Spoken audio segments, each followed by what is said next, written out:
श्री वाहिगुरु साहिब जीओ।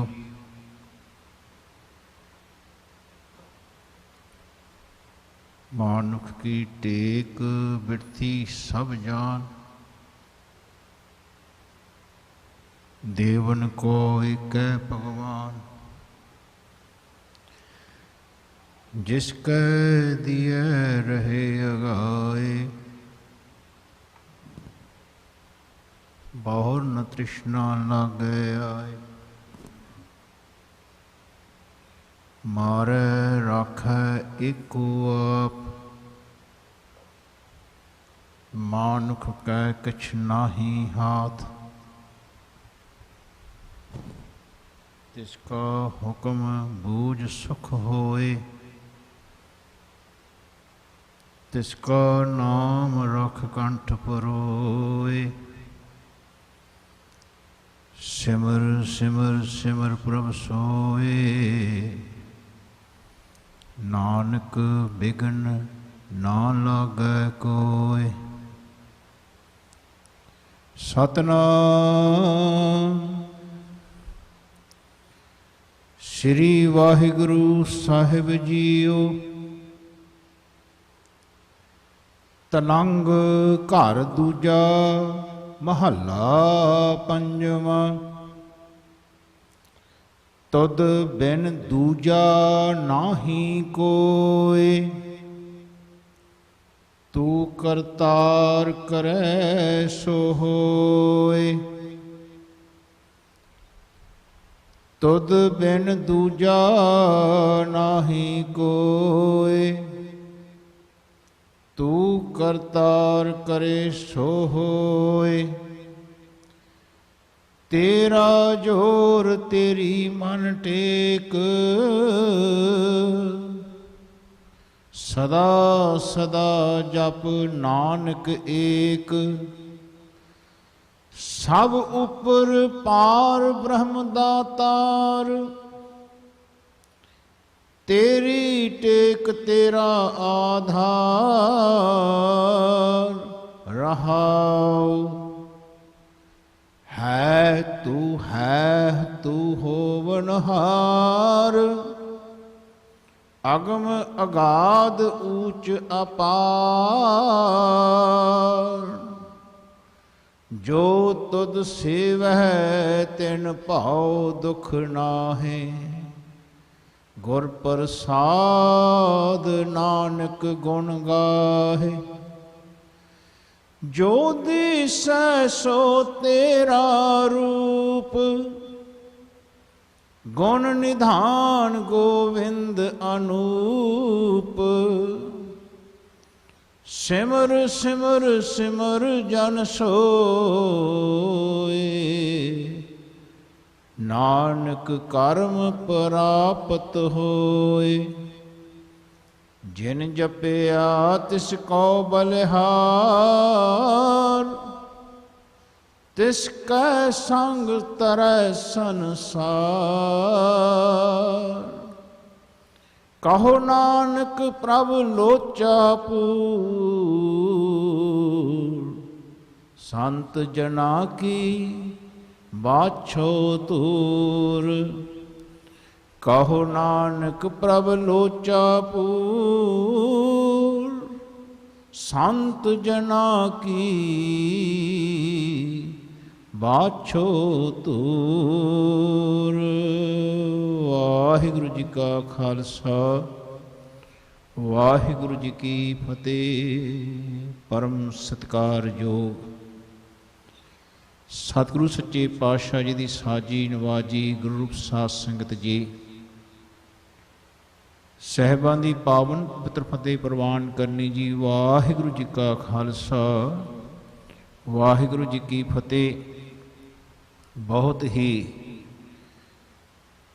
बड़े भागां वाले हाँ आपां सारे, जो धन धन साहिब श्री गुरु ग्रंथ साहिब जी महाराज जी के पावन पवित्र चरनां विच गुरु महाराज जी की बाणी की हाजरी भरी है, भर रहे हैं। अज का पावन पवित्र हुक्मनामा साढ़े जीव मात्र कल्याण वास्ते मालिक ने भेजे है। आओ प्यार दे नाल सरवण करिए महाराज जी दे शब्दां दी विचार, जो पंचम पातशाह जी ने तलंग राग दे विच दूजे घर विच गाउणा कीता है ते मालिक ने गवाया। मालिक बुलाउंदे ने तां पातशाह बोलदे ने, ज्यों बुलाव हो त्यों नानक दास बोलै। इस शब्द विच एक रहाउ दी पंक्ति है, बाकी चार पदे ने, चार अवस्थावां ने, ते सारे पदियां दे विच नानक शब्द महाराज ने वरतिया। ऐसे वेले ही शब्द देखण विच, सुनन विच सामने आउंदे ने। जिन्हां सारियां पदियां दे विच नानक शब्द पातशाह ने वरतिया होवे। सो आओ इस शब्द नूं आपां चार अवस्थावां नूं जीवन दीयां कितनियां उच्चियां ने, कैसे ये अवस्था नूं प्राप्त करना है, महाराज दे ही मुखार बिंद तो ये शब्द जो उचारण होया है मालिक दा, उन्हां तो सरवण करिए जी। तलंग घर दूजा महला पंजवा, तलंग राग दे विच दूजे घर दे विच ये ताल हन। महला पंचवा, महला पंजवा, पंचम पातशाह शहीदां दे सरताज बाणी के बोहित, जिन्हां दे रसना तो मालिक ये शब्द उचारण करवा रहे हैं। महाराज फरमान करते हैं, तुद बिन दूजा नाही कोय। हुण तुद शब्द देखो कित्थे वरतिया, घट बैठे रब नूं शब्द वरतिया महाराज। ये हमेशा याद रखना कि ये शरीर दे विच ही रब वसदे, ते जिहड़े मालिक आपां नूं बुलाउंदे ने उन्हां नूं बोलना है, क्योंकि यह मालिक जिहड़े अपने अंदरों बुलाउंदे ने उन्हां दा बुलाया होया ये शब्द बोलिया गया है। इन्हां नूं दोनों पासियों विचार करियो कि जिहड़े मालिक आपां नूं बुलाउंदे ने यही मालिक सन जिन्हां ने पंचम पातशाह जी नूं बुलाया, ते पंचम पातशाह जी तां बोले। हुण जिहड़ा सिख सुनदा है शब्द नूं, ते उस शब्द नूं जिहड़ा मालिक पंचम पातशाह विचों बुला रहे ने, उही मालिक हुण सिख दे अंदर भी उही वस रहे ने। मालिक नहीं बदलदे, मालिक हमेशा उही रहिंदे ने। तू जुग जुग एको, सदा सदा तू एको जी, तू निहचल करता सोई। ऐसे मालिक हमेशा रहन वाले हैं, ते सभी जीव मात्र प्राणियां दे विच हुंदे हैं, क्योंकि हरेक बंदे दे अंदर जिहड़े रब वसदे ने, हरेक बंदे ने सिख बन के उस मालिक नूं गाउणा सीखना है। उस मालिक नूं गाउंदियां होया सिखण दा भाव यह है कि गाउंदियां होया मन तो जानना कि मन उस मालिक नूं अंदर गा रहा है। जिहड़ा मालिक अंदर वसदा उहनूं पाउणा है मन ने, ते ये बाणी अंदरों बैठे मालिक दी ही आई है पंचम पातशाह जी दे विचों। ते जदों पंचम पातशाह हुण गाउंदे ने ते उन्हां नूं ही गाउंदे ने जिहड़े उन्हां नूं गवा रहे ने, जिन्हां ने ये शब्द भेजिया है।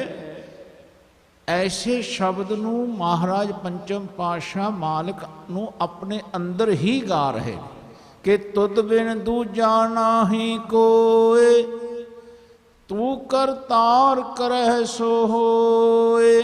कि मेरे मालिक तेथों बिना कोई दूजा नहीं है, कोई दूजा मेरा सहारा ही नहीं है। ते मेरे मालिक तुसी ही करतार हो, करदे हो, ते नाल करके साडे विचों सानू तार दिओ। यानी करदे आप हो, तार सानू रहे हो। याद रखना, ऐसे मालिक नूं असीं करतार कह रहे हैं, करतार। ਤਾਂ ਕਿ ਅਸੀਂ ਜਦੋਂ ਵੀ ਕੋਈ ਕੰਮ ਚੰਗਾ ਸਾਡੇ ਵਿੱਚੋਂ ਹੋਵੇ ਤੇ ਮਨ ਕਹਿ ਸਕੇ ਮਾਲਕ ਇਹ ਤੁਸੀਂ ਕਰਾ ਰਹੇ ਹੋ। ਜਦੋਂ ਐਸਾ ਕਹਾਂਗੇ ਤਾਂ ਹੀ ਆਪਾਂ ਕਰਤੇ ਨੂੰ ਕਰਤਾ ਕਹਿ ਪਾਵਾਂਗੇ ਤੇ ਨਾਲ ਦੀ ਨਾਲ ਆਪਾਂ ਤਰ ਪਾਵਾਂਗੇ, ਤਾਂ ਕਿ ਜੀਵਨ ਵਿੱਚੋਂ ਸਾਡਾ ਮਨ ਘਟ ਬੈਠੇ ਰੱਬ ਦੇ ਉਸਤਤ ਕਰਦਿਆਂ ਕਰਦਿਆਂ ਗਾਉਂਦਿਆਂ ਗਾਉਂਦਿਆਂ ਆਪਣੇ ਆਪ ਨੂੰ ਗਵਾ ਸਕੇ, ਮਿਟਾ ਸਕੇ ਤੇ ਰੱਬ ਨੂੰ ਜੀਵਨ ਵਿੱਚ ਜਿਉਂਦਿਆਂ ਹੀ ਪਾਉਣਾ ਹੈ। ਤੇ ਉਹ ਬੰਦਾ ਤਰਦਾ ਰਹਿੰਦਾ ਤੇ ਰੱਬ ਤਾਰਦੇ ਰਹਿੰਦੇ ਨੇ। ਕੰਨਾਂ ਲਾ ਕੇ ਬੋਲ ਰਿਹਾ, ਪਹਿਲਾਂ ਆਪਾਂ ਕਹਿ ਰਹੇ ਤਰਦਾ ਰਹਿੰਦਾ ਤੇ ਉਹ ਤਰਦਾ ਤਾਂ ਕਿਉਂਕਿ ਰੱਬ ਤਾਰਦੇ ਨੇ। ਕੰਨਾਂ ਲਾ ਕੇ ਸ਼ਬਦ ਹਮੇਸ਼ਾ ਵਿਚਾਰ ਕਰਕੇ ਬੋਲਣਾ ਕਿ ਜਿੱਥੇ ਕੰਨਾਂ ਆ ਜੇ, ਜਿਵੇਂ ਹੁਣ ਆਪਾਂ ਨੇ ਜਪਣਾ ਹੈ ਤੇ ਉਸ ਨੂੰ ਉਸ ਮਾਲਕ ਨੂੰ ਜਪਣਾ ਹੈ ਜਿਹੜੇ ਮਾਲਕ ਇਸ ਵੇਲੇ ਆਪਾਂ ਨੂੰ ਜਪਾ ਰਹੇ ਨੇ, ਤਾਂ ਕਿ ਮਨ ਜਪਦਿਆਂ ਜਪਦਿਆਂ ਇਸ ਅਵਸਥਾ ਤੱਕ ਪਹੁੰਚੇ ਕਿ ਮਾਲਕ ਤੁਸੀਂ ਜਪਾ ਰਹੇ ਸੀ ਤਾਂ ਮੈਂ ਜਪ ਰਿਹਾ ਸੀ, ਤਾਂ ਸਮਝੋ ਮੈਨੂੰ ਜਪਣਾ ਆਇਆ। ਤਾਂ ਸਮਝੋ ਸਿੱਖ ਨੇ ਇਸ ਗੱਲ ਸਿੱਖੀ ਗੁਰੂ ਜੀ ਤੋਂ ਕਿ ਉਸ ਰੱਬ ਨੂੰ ਬੋਲਣਾ ਜਿਹੜਾ ਰੱਬ ਸਾਨੂੰ ਅੰਦਰੋਂ ਬੁਲਾਉਂਦੇ ਨੇ, ਤੇ ਉਸ ਰੱਬ ਨਾਲ ਮਿਲਣਾ ਜਿਹੜਾ ਸਾਨੂੰ ਰੱਬ ਅੰਦਰ ਆਪਣੇ ਮਿਲਾਉਂਦੇ ਨੇ। ਸੋ ਹਰੇਕ ਚੀਜ਼ ਅੰਦਰ ਘਟਣੀ ਹੈ ਜੀ, ਅੰਦਰੋਂ ਹੀ ਵਰਤਣੀ ਹੈ। ਆਪਾਂ ਨੇ ਫਿਰ ਅੰਦਰਲੇ ਦੇ ਹੀ ਗੁਣ ਗਾਉਣੇ ਨੇ ਤੇ ਅੰਦਰਲੇ ਦੇ ਵਿੱਚ ਹੀ ਜਿਉਂਦਿਆਂ ਜੀ ਸਮਾਉਣਾ ਹੈ। ਐਸੀ ਅਵਸਥਾ ਦਾ ਜ਼ਿਕਰ ਹੈ, ਕਹਿੰਦੇ ਤੁਧ ਬਿਨ ਦੂਜਾ ਨਾਹੀ ਕੋਏ, ਤੂੰ ਕਰਤਾਰ ਕਰੇ ਸੋ ਹੋਏ, ਤੇਰਾ ਜੋਰ ਤੇਰੀ ਮਨ ਟੇਕ। ਮੇਰੇ ਮਾਲਕ ਤੇਰਾ ਹੀ ਜੋਰ ਮੇਰੇ ਤੇ ਵਰਤਦਾ ਤੇ ਤੇਰਾ ਹੀ ਕਹਿੰਦੇ ਮੇਰੇ ਮਾਲਕ ਮੇਰੇ ਮਨ ਨੂੰ ਸਹਾਰਾ ਹੈ, ਟੇਕ ਹੈ, ਆਸਰਾ ਹੈ। ਸੋ ਮਨ ਨੇ ਜਦੋਂ ਵੀ ਉਸ ਘਟ ਬੈਠੇ ਰੱਬ ਦੀ ਬੰਦਗੀ ਕਰਨੀ ਹੈ, ਇਹ ਬਾਣੀ ਦੀ ਪੰਗਤੀ ਸਮਝਣੀ ਮਨ ਨੂੰ ਬਹੁਤ ਜ਼ਰੂਰੀ ਹੈ। ਐਸੀ ਬਾਣੀ ਸਾਰੀ ਵਰਤਦੀ ਹੈ ਤੇ ਸਾਹਿਬ ਕੀ ਟੇਕ ਨਾਨਕ ਮਨੈ ਮਾਹੇ। ਜਿਹੜੇ ਮਨ ਵਿੱਚ ਰੱਬ ਵਸਦੇ ਨੇ ਮੇਰੇ ਮਨਾ, ਉਸ ਰੱਬ ਦਾ ਹੀ ਸਹਾਰਾ ਲੈਣਾ ਤੈਂ। ਹੋਰ ਕਿਸੇ ਮੂਰਤੀ ਦਾ, ਤਸਵੀਰ ਦਾ, ਹੋਰ ਕਿਸੇ ਬਾਹਰ ਮੁਖੀ ਕਿਸੇ ਵੀ ਕਿਰਿਆ ਦਾ ਧਿਆਨ ਨਹੀਂ ਰੱਖਣਾ। ਹਾਲੇ ਘਟ ਬੈਠੇ ਰੱਬ ਦਾ ਧਿਆਨ ਰੱਖਣਾ। ਕਹਿੰਦੇ ਸਦਾ ਸਦਾ ਜਪ ਨਾਨਕ ਏਕ। ਕਹਿੰਦੇ ਹਮੇਸ਼ਾ ਐਸੇ ਮਾਲਕ ਨੂੰ ਜਪਣਾ ਕਰ। ਹੁਣ ਦੇਖੋ ਜਪ ਨੂੰ ਸਿਹਾਰੀ ਲੱਗੀ ਹੋਈ ਹੈ। ਸੋ ਮਹਾਰਾਜ ਕਹਿੰਦੇ ਹਨ ਭਾਈ ਜਦੋਂ ਰੱਬ ਨੂੰ ਜਪਣਾ ਹੈ ਤੇ ਅੰਦਰ ਜਪਣਾ ਹੈ, ਅੰਦਰ। ਸੋ ਜਪ ਘਟ ਬੈਠੇ ਰੱਬ ਦਾ ਕਰਨਾ ਹੈ। ਕਹਿੰਦੇ ਭਾਈ ਇਹ ਹੀ ਰੱਬ, ਨਾਨਕ ਪਾਤਸ਼ਾਹ ਪੰਚਮ ਨਾਨਕ ਕਹਿੰਦੇ ਹਨ ਇਹ ਹੀ ਇੱਕੋ ਹੀ ਇੱਕ ਰੱਬ ਹੈ ਜੋ ਸਭ ਦੇ ਵਿੱਚ ਵਸਦਾ ਤੇ ਸਭੀ ਉਸ ਰੱਬ ਨੂੰ ਜਪਦੇ ਨੇ ਜਿਹੜਾ ਰੱਬ ਉਹਨਾਂ ਦੇ ਵਿੱਚ ਵਸਦਾ ਹੈ। ਤੇ ਐਸਾ ਕਰਨ ਨਾਲ ਹੀ ਸਭ ਦੇ ਵਿੱਚ ਵਸਦਾ ਰੱਬ ਜਾਣ ਹੁੰਦਾ, ਨਹੀਂ ਤਾਂ ਨਹੀਂ ਜਾਣ ਹੁੰਦਾ। ਐਸਾ ਕਰਨ ਨਾਲ ਹੀ ਸਭ ਦੇ ਵਿੱਚੋਂ ਰੱਬ ਬੋਲਦਾ, ਨਜ਼ਰ ਆਉਂਦਾ, ਸਮਝ ਆਉਂਦੀ ਹੈ, ਨਹੀਂ ਤਾਂ ਨਹੀਂ ਆਉਂਦੀ। ਐਸਾ ਜਪਣ ਨਾਲ ਹੀ, ਇਸ ਕਿਰਿਆ ਦੇ ਨਾਲ, ਇਹ ਪਹਿਲੀ ਅਵਸਥਾ ਹੈ ਕਿ ਐਸਾ ਸਿੱਖ ਜਦੋਂ ਜਪੇ ਅੰਦਰਲੇ ਨੂੰ ਜਪੇ, ਫਿਰ ਐਸਾ ਰੱਬ ਫਿਰ ਸਭ ਦੇ ਵਿੱਚ ਵਰਤਦਾ ਨਜ਼ਰ ਆਉਣਾ ਹੈ। ਇਹ ਫਿਰ ਅਗਲੀ ਅਵਸਥਾਵਾਂ ਵਿੱਚ ਮਹਾਰਾਜ ਦੱਸਣਗੇ ਇਸੇ ਸ਼ਬਦ ਦੇ। ਸੋ ਸੱਚੇ ਪਾਤਸ਼ਾਹ ਕਹਿੰਦੇ ਹਨ ਘਟ ਬੈਠੇ ਰੱਬ ਨੂੰ ਜਪਣਾ ਕਰ ਐ ਮੇਰੇ ਮਨ, ਤੇ ਇਹੀ ਰੱਬ ਇੱਕੋ ਹੀ ਇੱਕ ਜੋ ਤੇਰੇ ਅੰਦਰ ਵਰਤਦਾ ਹੈ, ਇਹ ਇੱਕੋ ਹੀ ਇੱਕ ਸਭ ਦੇ ਵਿੱਚ ਵਰਤ ਰਿਹਾ, ਤਾਂ ਜਾਣ ਹੋਣਾ। ਸੋ ਜੀਵਨ ਦੀ ਜਿਹੜੀ ਸਿੱਖ ਦੀ ਕਿਰਿਆ ਹੈ ਜਪਣ ਦੀ, ਇਹ ਪਹਿਲੀ ਅਵਸਥਾ ਦੇ ਭੇਦ ਨੂੰ ਹਿਰਦੇ 'ਚ ਵਸਾਵੇ। ਕਹਿੰਦੇ ਸਭ ਉੱਪਰ ਪਾਰ ਬ੍ਰਹਮ ਦਾਤਾਰ। ਹੁਣ ਦੇਖੋ ਰਹਾਉ ਦੀ ਪੰਗਤੀ ਹੈ, ਸਭ ਦੇ ਉੱਤੇ ਕਹਿੰਦੇ ਜਿਹੜਾ ਪਾਰ ਬ੍ਰਹਮ ਹੈ ਨਾ, ਇੱਕ ਬ੍ਰਹਮ ਆਪਣੇ ਅੰਦਰ ਜਿਹੜੇ ਵਸ ਰਹੇ ਨੇ, ਉਹ ਪਾਰ ਵੀ ਉਹੀ ਬ੍ਰਹਮ ਹੈ। ਜਿਹੜੇ ਰੱਬ ਆਪਣੇ ਵਿੱਚ ਵਸਦੇ ਨੇ ਬ੍ਰਹਮ ਕਹਿੰਦੇ ਆਪਾਂ, ਤੇ ਜਿਹੜਾ ਪਾਰ ਹੈ ਪਾਰ ਵੀ ਉਹੀ ਬ੍ਰਹਮ ਹੈ, ਹੈ ਨਾ। ਸੋ ਮਹਾਰਾਜ ਕਹਿੰਦੇ ਪਾਰ ਬ੍ਰਹਮ, ਕਹਿੰਦੇ ਇਹੀ ਸਾਰੀ ਸ੍ਰਿਸ਼ਟੀ ਦੇ ਉੱਤੇ ਐਸੀ ਜੀਵਨ ਦੀ ਕਿਰਿਆ ਰੱਬ ਦੀ ਵਰਤ ਰਹੀ ਹੈ ਸਭ ਜੀਵਨ ਵਿੱਚ। ਸਭ ਉਪਰ ਪਾਰ ਬ੍ਰਹਮ ਦਾਤਾਰ, ਇਹੀ ਦਾਤ ਦਿੰਦਾ ਤੇ ਸਭ ਨੂੰ ਤਾਰਦਾ। ਖਿਆਲ ਰੱਖਿਓ, ਸਾਨੂੰ ਇਹ ਗੱਲ ਸਮਝਣੀ ਹੈ ਕਿ ਜਦੋਂ ਰੱਬ ਕੋਈ ਬਖਸ਼ਿਸ਼ ਦਿੰਦੇ ਨੇ, ਸਾਨੂੰ ਕੋਈ ਦਾਤ ਦਿੰਦੇ ਨੇ ਅੰਦਰੋਂ, ਤੇ ਉਹ ਦਾਤ ਦੇ ਕੇ ਸਾਨੂੰ ਫਿਰ ਨਾਲ ਦੀ ਨਾਲ ਤਾਰਦੇ ਵੀ ਨੇ। ਕਿ ਜੀਵਨ ਦੇ ਵਿੱਚ ਸਾਡੇ ਮਨ ਦੀ ਅਵਸਥਾ ਜੇ ਐਸੀ ਕਿਰਿਆ ਦੇ ਨਾਲ ਨਾ ਜੁੜੀ ਹੋਏਗੀ ਤੇ ਫਿਰ ਮਾਨਕ ਤੋਂ ਟੁੱਟਦਾ ਹੈ ਬੰਦਾ ਆਪਣਾ ਮਨ, ਤੇ ਫਿਰ ਮਾਇਆ ਦੇ ਨਾਲ ਜੁੜ ਜਾਂਦਾ ਹੈ। ਯਾਨੀ ਇਹ ਪਹਿਲਾਂ ਤਾਂ ਸਰੀਰ ਨਾਲ ਜੁੜ ਜਾਂਦਾ ਹੈ। ਆ ਜਿਹੜਾ ਸਰੀਰ ਹੈ ਇਹ ਵੀ ਮਾਇਆ ਹੈ, ਇਹ ਸਰੀਰ ਮਾਇਆ ਦਾ ਪੁਤਲਾ। ਸੋ ਇਸ ਸਰੀਰ ਦੇ ਨਾਲ ਜੁੜਦਾ, ਫਿਰ ਦੂਜਿਆਂ ਸਰੀਰਾਂ ਨਾਲ ਜੁੜਦਾ, ਫਿਰ ਦੂਜਿਆਂ ਦੀ ਪੂਜਾ ਕਰਨ ਲੱਗ ਜਾਂਦਾ ਹੈ ਨਾ। ਸੋ ਜੀਵਨ ਵਿੱਚ ਇਹ ਸਾਰੀਆਂ ਗੱਲਾਂ ਨੂੰ ਸੰਕੋਚਣ ਦਾ ਇੱਕ ਬਹੁਤ ਸੁੰਦਰ ਇਹ ਰਸਤਾ ਹੈ, ਪਾਤ ਦਿੱਤਾ ਹੈ ਮੇਰੇ ਮਾਲਕ ਨੇ। ਕਹਿੰਦੇ ਐਸਾ ਜੀਵਨ ਵਿੱਚ ਜਾਣਨਾ ਕਿ ਇਹੀ ਦਾਤਾ ਜੋ ਆਪਣੇ ਵਿੱਚ ਵਸਦਾ ਹੈ। ਜਦੋਂ ਆਪਾਂ ਕਿਸੇ ਨੂੰ ਦਿੰਦੇ ਹਾਂ ਦਾਤ ਤੇ ਰੱਬ ਦਵਾਉਂਦਾ ਤਾਂ ਦਿੰਦੇ ਹਾਂ, ਤੇ ਆਪਾਂ ਜਿਸ ਵੇਲੇ ਅੰਦਰੋਂ ਰੱਬ ਦਵਾਉਂਦਾ ਤਾਂ ਦੇ ਕੇ ਕਹਿੰਦੇ ਮਾਲਕ ਇਹ ਤੈਂ ਦਿੱਤਾ, ਤੇ ਫਿਰ ਆਪਣਾ ਪਾਰ ਉਤਾਰਾ ਹੁੰਦਾ ਹੈ। ਆਪਾਂ ਰੱਬ ਦੇ ਗੁਣ ਗਾਏ ਜਾਂਦੇ ਨੇ ਆਪਣੇ ਮਨ ਤੋਂ, ਤਾਂ ਜਾਣੋ ਕਿ ਮਨ ਰੱਬ ਦੇ ਵਿੱਚ ਸਮਾ ਰਿਹਾ ਤੇ ਰੱਬ ਇਹਦੇ ਵਿੱਚੋਂ ਹੁਣ ਬਾਹਰ ਪ੍ਰਗਟ ਹੋ ਰਹੇ ਨੇ। ਧਿਆਨ ਰੱਖਿਓ, ਮਹਾਰਾਜ ਕਹਿੰਦੇ ਜਾਂ ਫਿਰ ਅੰਦਰ ਤਾਂ ਧਨ ਬਾਹਰ, ਜਾਂ ਫਿਰ ਬਾਹਰ ਤਾਂ ਧਨ ਬਾਹਰ।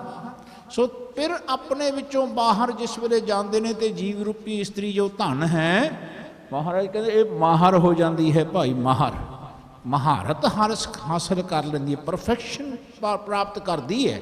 ਸੋ ਸੱਚੇ ਪਾਤਸ਼ਾਹ ਕਹਿੰਦੇ ਤੇਰੀ ਟੇਕ ਤੇਰਾ ਆਧਾਰ ਰਹਾਓ। ਹੁਣ ਦੇਖੋ, ਇੱਕ ਤਾਂ ਟੇਕ ਹੈ, ਦੂਜਾ ਆਧਾਰ ਹੈ। ਯਾਨੀ ਰੱਬ ਦੀ ਹੀ ਟੇਕ ਲੈਣੀ ਜਿਹੜੇ ਅੰਦਰ ਵਸਦੇ ਨੇ, ਤੇ ਇਸ ਦੇ ਹੀ ਆਧਾਰ ਦੇ ਨਾਲ ਜੀਵਨ ਨੇ ਚੱਲਣਾ। ਸਾਡਾ ਹੋਰ ਕੋਈ ਆਧਾਰ ਨਹੀਂ ਹੈ, ਇੱਕੋ ਹੀ ਇੱਕ ਆਧਾਰ ਹੈ ਜਿਹੜਾ ਘਟ ਬੈਠੇ ਰੱਬ ਦੇ ਗੁਣ ਗਾਉਣੇ ਤੇ ਭੁੱਲ ਕੇ ਆਪਣੇ ਆਪ ਨੂੰ ਨਹੀਂ ਜਨਾਉਣਾ, ਰੱਬ ਦੇ ਕੀਤੇ ਨੂੰ ਆਪਣਾ ਕੀਤਾ ਨਹੀਂ ਕਹਿਣਾ। ਕਿਤਨਾ ਸੁੰਦਰ ਕਨਸੈਪਟ ਹੈ ਦੇਖੋ ਮਹਾਰਾਜ ਦਾ। ਸੱਚੇ ਪਾਤਸ਼ਾਹ ਕਹਿੰਦੇ ਇਹ ਰਹਾਉ ਦੀ ਪੰਕਤੀਆਂ, ਇਹਦੇ ਇਰਦ ਗਿਰਦ ਸਾਰੇ ਸ਼ਬਦ ਦਾ ਮੰਤਵ ਤੁਰਨਾ ਹੈ।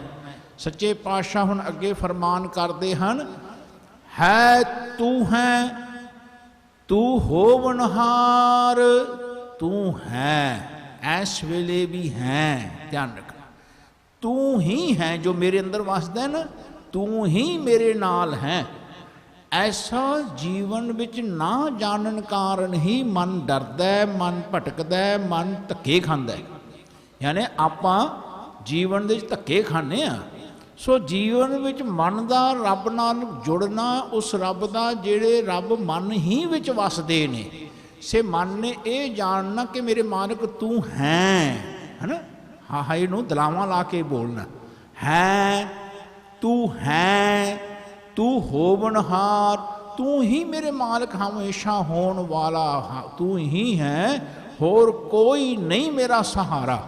ਐਸਾ ਕੰਪਲੀਟ ਤੌਰ 'ਤੇ ਜਿਸ ਵੇਲੇ ਮਨ ਅੰਦਰ ਸਰੈਂਡਰ ਹੁੰਦਾ ਹੈ ਬਾਣੀ ਦੇ ਗਿਆਨ ਅਨੁਸਾਰ, ਫਿਰ ਮਹਾਰਾਜ ਕਹਿੰਦੇ ਹਨ ਰੱਬ ਨਾਲ ਮੇਲ ਹੁੰਦਾ ਹੈ ਭਾਈ।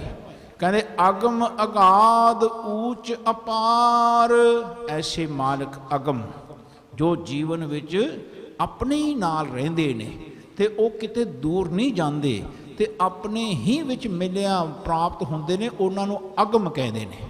ਫਿਰ ਉਹ ਅਗਾਧ ਨੇ, ਯਾਨੀ ਉਹ ਇਤਨੇ ਵਿਸਤ੍ਰਿਤ ਨੇ ਕਿ ਉਹਦਾ ਪਾਰਾਵਾਰ ਨਹੀਂ ਕੋਈ ਪਾ ਸਕਦਾ ਮਾਲਕ ਦਾ।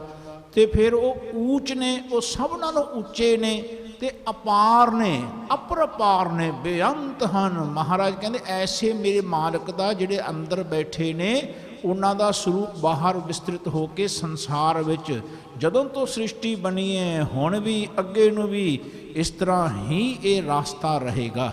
ਇਸ ਤਰ੍ਹਾਂ ਹੀ ਭਗਤ ਨੇ ਘਟ ਬੈਠੇ ਰੱਬ ਦੀ ਬੰਦਗੀ ਕਰਨੀ ਹੈ। ਕਹਿੰਦੇ ਜੋ ਤੁਧ ਸੇਵਹਿ ਤਿਨ ਭਾਉ ਦੁਖ ਨਾਹਿ, ਜੋ ਫਿਰ ਐਸਾ ਘਟ ਬੈਠੇ ਰੱਬ ਨੂੰ ਸੇਵਦੇ ਨੇ, ਯਾਨੀ ਸੇਵਾ ਕਰਦੇ ਹੋਏ ਸੰਸਾਰ ਵਿੱਚ ਮਾਲਕ ਦੀ ਬੰਦਗੀ ਕਰਦੇ ਨੇ, ਘਟ ਬੈਠੇ ਰੱਬ ਨੂੰ ਯਾਦ ਰੱਖਦੇ ਨੇ, ਆਪਣੇ ਆਪ ਨੂੰ ਨਹੀਂ ਜਨਾਉਂਦੇ, ਉਹਨੂੰ ਸੇਵਨਾ ਕਹਿੰਦੇ ਨੇ। ਸੇਵ ਹੈ अपने अंदर सेवना इत्थे भी हाहे नूं अखीर च सिहारी लगी है, अंदरले नूं ओहदी सेवा करना आपां ने।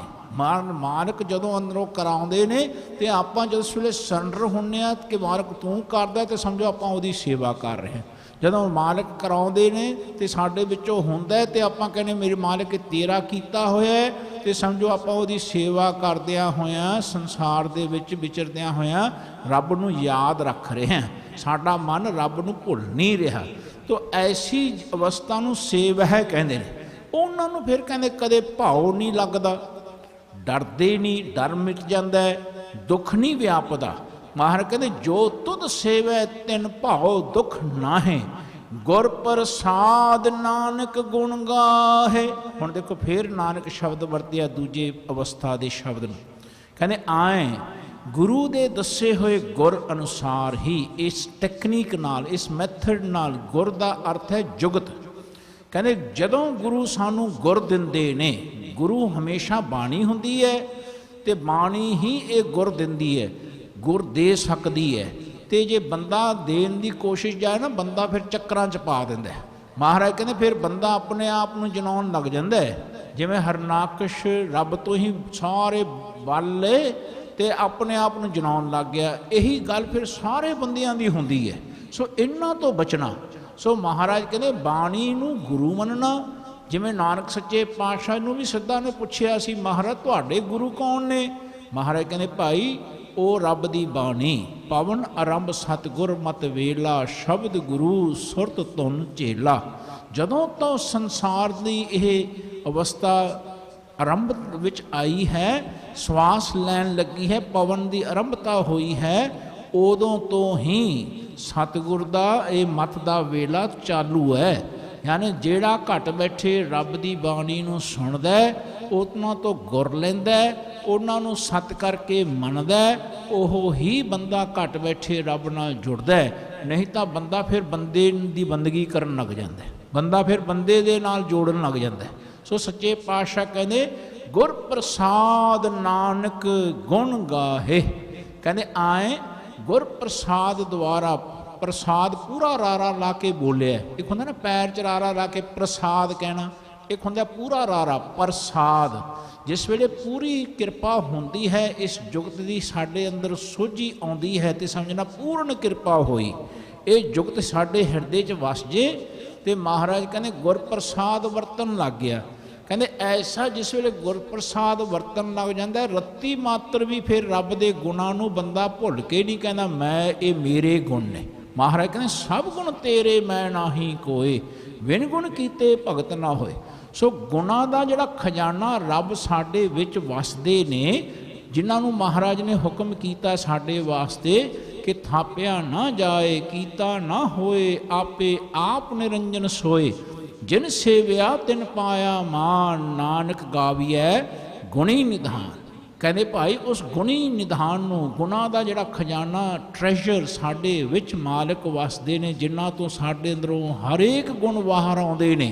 कहते जिस वेले बाहर आउंदे ने गुण साडे विचों, ते आपां ज्ञान ना होण कारण रब दे गुणां नूं अपने अपने कह के जनाउण लग जाने आ, अपने अपने कह के गाउण लग जाने आ। पर भगत दा ते यह जीवन की आम संसार की अवस्था का यह फर्क होंदा है कि भगत फिर घट बैठे रब की भगती मालिक की बख्शिश द्वारा, घट बैठे मालिक की कृपा द्वारा करन लग पैंदा है। वो भुल के नहीं अपने आप को जनाउंदा। सो सच्चे पातशाह कहते वो रब के गुणां नूं रब के गुण कह के गाउंदा है। ध्यान रखना, तेरे कवन कवन गुण कह गावां, तू साहिब गुणी निधाना, तू मेरे गुणां दा खजाना है मेरे मालिक। महाराज सच्चे पातशाह कहते जदों रब विसरदा है ना, कहते वो गुणां नूं गाउण दे ना जांच आउण कारण रब विसर जाता है। जदों घट बैठे रब के गुणां नूं रब के गुण कह के आपां गाउण लगांगे, फिर रब चेते रहेगा। कहते विसरना ही दातार अपना नाम देहो, गुण गावां दिन रात नानक चाओ इहो। ये चाओ बनिया रहिंदा फिर जिहड़ा भगत हुंदा है, जो सिख सिक्ख्या लैके गुरु जी की बाणी नूं गुरु मन के, कहते घट बैठे रब नाल जुड़न दा जिहड़ा पूरा अंतम प्रयास है वो करदा मालिक की बख्शिश द्वारा। ਕਹਿੰਦੇ ਉਹ ਫਿਰ ਕਿਵੇਂ ਨਜ਼ਰ ਆਉਂਦਾ ਮਹਾਰਾਜ? ਤੀਜੀ ਅਵਸਥਾ ਹੁਣ ਦੱਸਣਗੇ ਮਹਾਰਾਜ। ਕਹਿੰਦੇ ਜੋ ਦੀਸੈ ਸੋ ਤੇਰਾ ਰੂਪ। ਜਦੋਂ ਐਸੀ ਦੂਸਰੀ ਅਵਸਥਾ ਵਿੱਚ ਦੀ ਸਿੱਖ ਲੰਘਦਾ ਹੈ ਨਾ, ਰੱਬ ਦੇ ਗੁਣਾਂ ਨੂੰ ਰੱਬ ਦੇ ਗੁਣ ਕਹਿ ਕੇ ਬੋਲਦਾ ਹੈ, ਫਿਰ ਜਦੋਂ ਕੋਈ ਵੀ ਉਹ ਚਾਹੇ ਮਾਂ ਹੋ, ਪਿਤਾ ਹੋ, ਭੈਣ ਹੋ, ਭਾਈ ਹੋ, ਰਿਸ਼ਤੇਦਾਰ ਹੋ, ਕੋਈ ਵੀ ਸੰਬੰਧੀ ਹੋਣ, ਬੱਚੇ ਹੋਣ, ਉਹਨਾਂ ਵਿੱਚੋਂ ਚੰਗਾ ਕੰਮ ਜਦੋਂ ਕਿਸੇ ਵਾਰ ਤਰੀਕੇ ਨਾਲ ਵੀ ਹੁੰਦਾ ਹੈ, ਚਾਹੇ ਕੋਈ ਸਾਨੂੰ ਗਲਾਸ ਦਾ ਪਾਣੀ ਪਿਆ ਦੇ, ਧਿਆਨ ਰੱਖਣਾ, ਸਾਨੂੰ ਪ੍ਰਸ਼ਾਦੇ ਨੂੰ ਸਾਨੂੰ ਬਣਾ ਕੇ ਛਕਾ ਦੇ, ਕੋਈ ਥੋੜ੍ਹੇ ਸਾਡੇ ਕੱਪੜੇ ਬਦਲ ਦੇ, ਹੈ ਨਾ, ਜਿਵੇਂ ਬੱਚੇ ਛੋਟਿਆਂ ਦੇ ਮਾਤਾ ਪਿਤਾ ਬਦਲ ਦਿੰਦੇ ਨੇ। ਕਹਿੰਦੇ ਆਏ ਜੀਵਨ ਦੇ ਵਿੱਚ ਜੇ ਛੋਟਾ ਜਿਹਾ ਵੀ ਕੋਈ ਕੰਮ ਕਿਸੇ ਤੋਂ ਹੁੰਦਾ ਨਜ਼ਰ ਆਉਂਦਾ ਹੈ, ਤੇ ਫਿਰ ਬੱਚਾ ਇਹ ਭਗਤ ਕਹਿੰਦੇ ਮੇਰੇ ਮਾਲਕ ਤੂੰ ਕਰਦਾ, ਤੇਰਾ ਕੀਤਾ ਹੋ ਰਿਹਾ। ਫਿਰ ਉਹ ਮਾਤਾ ਪਿਤਾ ਵਿੱਚ ਵੀ ਰੱਬ ਨੂੰ ਦੇਖਦੇ ਨੇ, ਸੰਸਾਰ ਵਿੱਚ ਵੀ ਰੱਬ ਦਿਖਦਾ ਹੈ। ਮਹਾਰਾਜ ਕਹਿੰਦੇ ਭਾਈ ਇਹ ਜਾਚ ਭੁੱਲਣੀ ਨਹੀਂ। ਜਿਹੜੇ ਮਾਤਾ ਪਿਤਾ ਬਣ ਜਾਣ ਉਹ ਫਿਰ ਭੁੱਲ ਜਾਂਦੇ ਨੇ, ਉਹ ਫਿਰ ਕਹਿੰਦੇ ਨੇ ਮੈਂ ਹੀ ਮਾਤਾ ਪਿਤਾ ਬਣ ਗਿਆ, ਉਹ ਫਿਰ ਮੈਂ ਕਰਨ ਲੱਗ ਜਾਂਦੇ ਨੇ, ਮੇਰਾ ਮੇਰਾ ਕਰਕੇ ਪਾਲਦੇ ਨੇ ਬੱਚੇ ਨੂੰ। ਮਹਾਰਾਜ ਕਹਿੰਦੇ ਭਾਈ ਇਹ ਰੱਬ ਦੇ ਸਾਰੇ ਬੱਚੇ ਨੇ, ਜਿਵੇਂ ਤੁਸੀਂ ਅਸੀਂ ਆਏ ਬੱਚੇ ਵੀ ਇਸ ਸੰਸਾਰ ਵਿੱਚ ਆਏ ਨੇ। ਇਹ ਰਸਤਾ ਹੈ, ਇਹ ਰੱਬ ਦਾ ਬਣਾਇਆ ਹੋਇਆ ਰਸਤਾ ਹੈ। ਸੋ ਮਹਾਰਾਜ ਹੀ ਘਟ ਬੈਠੇ ਮਾਲਕ ਹੀ ਇਹ ਪ੍ਰਤਪਾਲਨਾ ਕਰਦੇ ਨੇ। ਮਾਤਾ ਕੇ ਉਦਰ ਮੈਂ ਪ੍ਰਤਪਾਲ ਕਰੇ, ਸੋ ਕਿਉਂ ਮਨੋ ਵਿਸਾਰੀਏ, ਮਨੋ ਕਿਉਂ ਵਿਸਾਰੀਏ, ਵਡ ਦਾਤਾ ਜੀ ਅਗਨ ਮੈਂ ਹਾਰ ਪਚਾਵੇ। ਕਹਿੰਦੇ ਜਿਹੜੇ ਰੱਬ ਆਪਣੇ ਵਿੱਚ ਵਸਦੇ ਨੇ, ਆਪਾਂ ਉਹਨਾਂ ਨੂੰ ਫਿਰ ਜਨਮ ਲੈਣ ਸਾਰ ਭੁੱਲ ਜਾਂਦੇ ਹਾਂ। ਧਿਆਨ ਰੱਖਣਾ, ਉਸੇ ਵੇਲੇ ਸਾਡੀ ਸੁਰਤ ਟੁੱਟ ਜਾਂਦੀ ਹੈ। ਸੋ ਸੱਚੇ ਪਾਤਸ਼ਾਹ ਕਹਿੰਦੇ ਜਿਹੜਾ ਐਸੇ ਦੋ ਪੌੜੀਆਂ ਜਿਹੜੀਆਂ ਦੱਸੀਆਂ ਨੇ ਨਾ ਉੱਤੇ ਤੱਕ, ਹੁਣ ਤੀਸਰੀ ਮੰਜ਼ਿਲ ਦੱਸ ਰਹੇ ਨੇ। ਮਹਾਰਾਜ ਕਹਿੰਦੇ ਫਿਰ ਜੋ ਦੀਸੈ ਸੋ ਤੇਰਾ ਰੂਪ, ਫਿਰ ਜੋ ਦੀਂਦਾ ਫਿਰ ਰੱਬ ਦਾ ਰੂਪ ਨਜ਼ਰ ਆਉਂਦਾ ਹੈ। ਗੁਣ ਨਿਧਾਨ ਗੋਬਿੰਦ ਅਨੂਪ, ਆ ਗੁਣਾਂ ਦਾ ਜਿਹੜਾ ਖਜ਼ਾਨਾ ਹੈ ਫਿਰ ਗੋਬਿੰਦ ਸਰੂਪ ਅਨੂਪ ਹੋ ਕੇ ਵਰਤਦਾ। ਇੱਕ ਹੁੰਦਾ ਗੋਬਿੰਦ ਬੱਬੇ ਨਾਲ, ਉਹਦਾ ਇੱਕ ਵਚਨ ਅਰਥ ਕਰਨਾ। ਜਦੋਂ ਗੋਬਿੰਦ ਆਵੇ ਉਹਦਾ ਬਹੁ ਵਚਨ ਅਰਥ ਕਰਨਾ। ਜਿੱਥੇ ਵਾਹਵਾ ਸ਼ਬਦ ਆਵੇ ਨਾ, ਜਿਵੇਂ ਵਿਚਾਰ ਤੇ ਵਿਚਾਰ, ਬ੍ਰਹਮੰਡ ਤੇ ਵਰਪੰਡ, ਵਾਹਵਾ ਸ਼ਬਦ ਆਵੇਗਾ। ਕਹਿੰਦੇ ਜਿੱਥੇ ਵਾਹਵਾ ਸ਼ਬਦ ਆਵੇ ਉਹ ਬਹੁ ਵਚਨ ਸ਼ਬਦ ਹੈ। ਸੋ ਮਹਾਰਾਜ ਕਹਿੰਦੇ ਨੇ ਐਸਾ ਫਿਰ ਹਰੇਕ ਵਿੱਚ ਜਿਹੜਾ ਗੋਬਿੰਦ ਵਸ ਰਿਹਾ, ਆਪਣੇ ਵਿੱਚ ਗੋਬਿੰਦ, ਹਰੇਕ ਵਿੱਚ ਗੋਬਿੰਦ ਬਹੁ ਵਚਨ ਕਰਕੇ ਬੋਲਣਾ। ਫਿਰ ਹਰੇਕ ਵਿੱਚੋਂ ਫਿਰ ਉਹ ਰੱਬ ਦਾ ਅਨੂਪ ਸਰੂਪ ਨਜ਼ਰ ਆਉਂਦਾ ਹੈ ਕਿ ਰੱਬ ਸਭ ਦੇ ਵਿੱਚ ਹੈ ਤੇ ਰੱਬ ਦਾ ਰੂਪ ਸਾਰੀ ਸ੍ਰਿਸ਼ਟੀ ਹੈ। ਕਹਿੰਦੇ ਜੋ ਦੀਸੈ ਸੋ ਤੇਰਾ ਰੂਪ, ਗੁਣ ਨਿਧਾਨ ਗੋਬਿੰਦ ਅਨੂਪ, ਸਿਮਰ ਸਿਮਰ ਸਿਮਰ ਜਨ ਸੋਏ।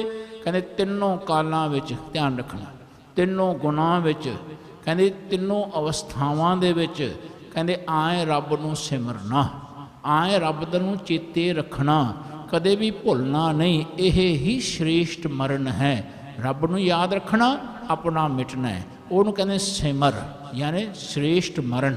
ਧਿਆਨ ਰੱਖਣਾ, ਕਹਿੰਦੇ ਰੱਬ ਦਾ ਚੇਤਾ ਕਹਿੰਦੇ ਮਰਨ ਦੀ ਅਵਸਥਾ ਬਣਾਉਂਦੀ ਹੈ।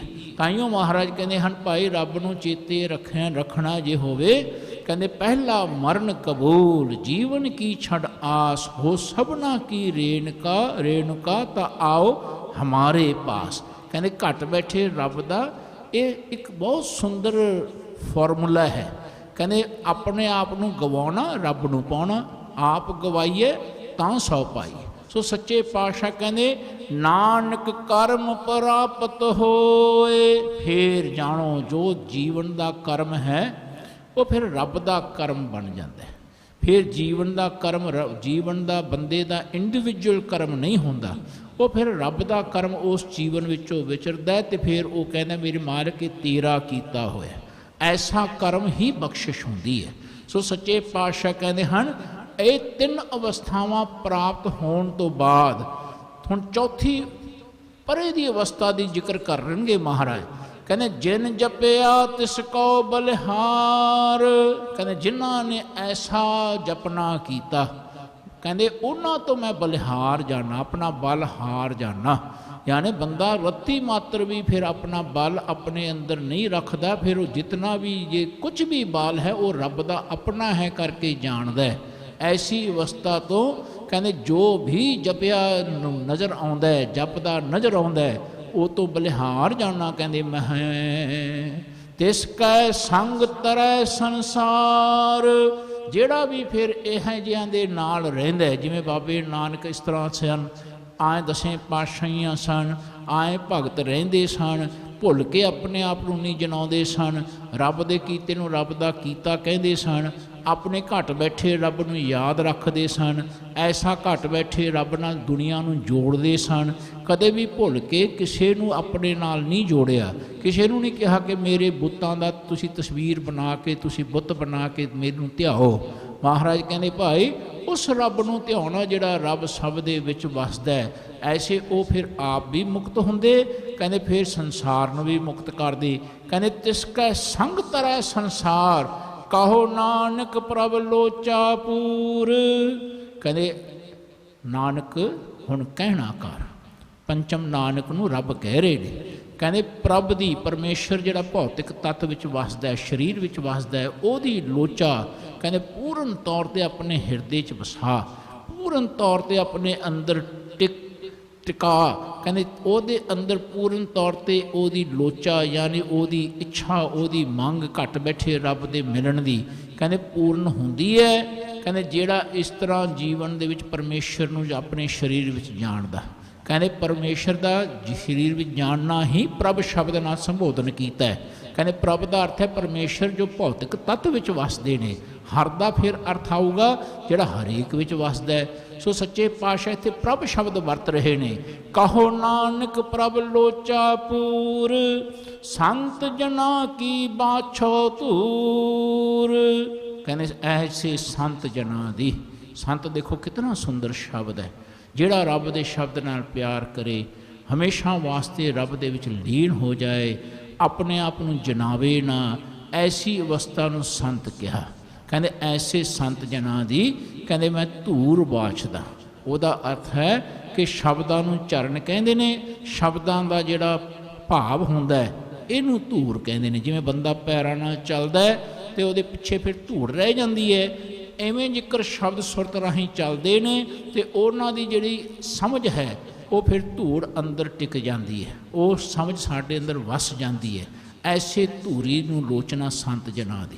ਸੋ ਮਹਾਰਾਜ ਕਹਿੰਦੇ ਜਦੋਂ ਐਸੇ ਸੰਤ ਜਨ ਜੋ ਆਪ ਕਮਾਉਂਦੇ ਨੇ ਅਤੇ ਰੱਬ ਘਟ ਬੈਠੇ ਰੱਬ ਤੋਂ ਬਿਨਾਂ ਕਿਸੇ ਦੀ ਹੋਰ ਦੀ ਬੰਦਗੀ ਨਹੀਂ ਕਰਦੇ, ਕਹਿੰਦੇ ਫਿਰ ਉਹ ਆਪਣੇ ਸ਼ਬਦਾਂ ਨੂੰ ਰੱਬ ਦਾ ਸ਼ਬਦ ਬਣਾਉਂਦੇ ਨੇ, ਕਰਮ ਨੂੰ ਰੱਬ ਦਾ ਕਰਮ ਬਣਾਉਂਦੇ ਨੇ, ਭੁੱਲ ਕੇ ਵੀ ਆਪਣੇ ਆਪ ਨੂੰ ਨਹੀਂ ਜਨਾਉਂਦੇ।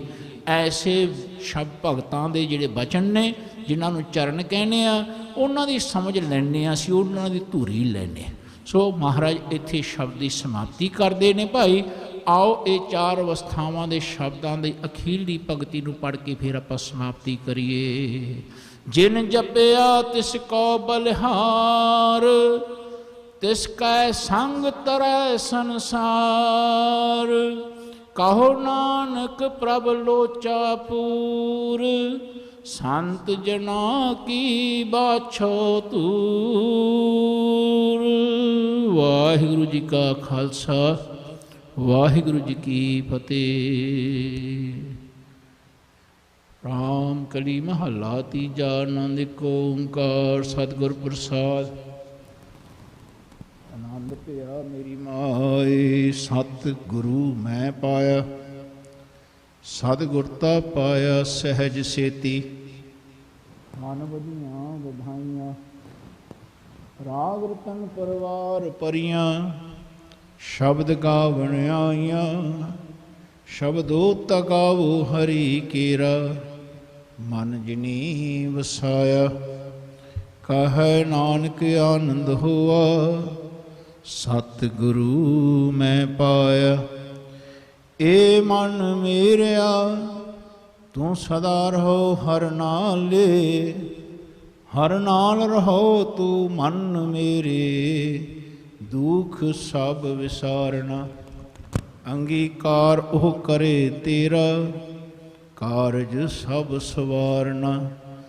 ਸਭਨਾ ਗੱਲਾਂ ਸਮਰੱਥ ਸੁਆਮੀ, ਸੋ ਕਿਉ ਮਨੋ ਵਿਸਾਰੇ। ਕਹੈ ਨਾਨਕ ਮਨ ਮੇਰੇ, ਸਦਾ ਰਹੋ ਹਰ ਨਾਲੇ। ਸਾਚੇ ਸਾਹਿਬਾ ਕਿਆ ਨਾਹੀ ਕਰ ਤੇਰੇ, ਘਰਦਾ ਤੇਰਾ ਸਭ ਕਿਛ ਹੈ, ਜਿਸ ਦੇਹ ਸੋ ਪਾਵੇ। ਸਦਾ ਸਿਫਤ ਸਲਾਹ ਤੇਰੀ, ਨਾਮ ਮਨ ਵਸਾਵੇ। ਨਾਮ ਜਿਨ ਕੈ ਮਨ ਵਸਿਆ, ਵਾਜੇ ਸ਼ਬਦ ਕਨੇਰੇ। ਕਹੈ ਨਾਨਕ ਸੱਚੇ ਸਾਹਿਬ, ਕਿਆ ਨਾਹੀ ਕਰ ਤੇਰੇ। ਸਾਚਾ ਨਾਮ ਮੇਰਾ ਆਧਾਰੋ, ਸਾਚ ਨਾਮ ਆਧਾਰ ਮੇਰਾ। ਜਿਨ ਭੁੱਖਾਂ ਸਭ ਗਵਾਈਆਂ, ਕਰ ਸ਼ਾਂਤ ਸੁਖ ਮਨ ਆਏ ਵਸਿਆ। ਜਿਨ ਇੱਛਾ ਸਭ ਪੁਜਾਈਆਂ, ਸਦਾ ਕੁਰਬਾਨ ਕੀਤਾ ਗੁਰੂ ਵਿਠੋਂ। ਜਿਸ ਦੀਆਂ ਇਹ ਵਡਿਆਈਆਂ, ਕਹੈ ਨਾਨਕ ਸੁਣੋ ਸੰਤੋ, ਸ਼ਬਦ ਧਰੋ ਪਿਆਰੋ।